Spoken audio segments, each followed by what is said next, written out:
I believe that just as there is a process of evolution, meaning you can kind of go from where you are, move to higher levels, that there's also a process of devolution where you're moving in the opposite, where you're devolving, where you're not really coming into higher levels of knowledge, where things are regressing, where your intellect is regressing, your capital, your capacity, your population, all of those things trend down as well, just like things can trend up. And I do believe when we made I'm not into hip hop at all. So I'm never one who likes to speak on the culture. I Okay. appreciate the culture. Okay. And So let me I say recognize this. this. Let me say Oh, this go very ahead. quickly.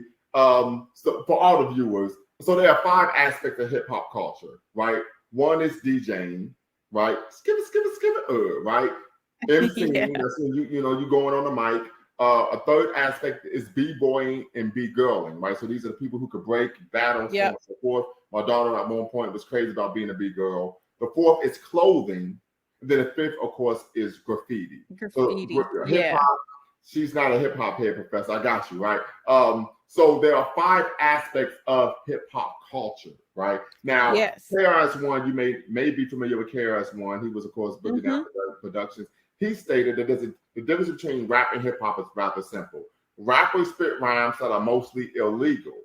MCs spit rhymes to uplift their people, right? And so he's sticking to the tradition in hip hop was that you made socially conscious, relevant music.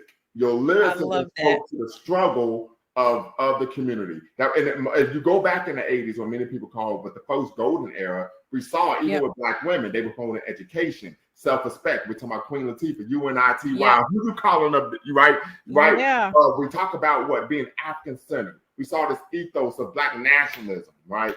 But after, right, the 80s, we then saw, the music devolve into what was known as hypersexuality, violence, gangsterism, mafioso, so on and so forth. So something just to be cognizant of when we talk about, of course, the difference between hip hop and then, of course, rap. We also know there's subcategories of hip hop known as gospel hip hop. So there's gospel hip hop. I know some gospel hip rap artists.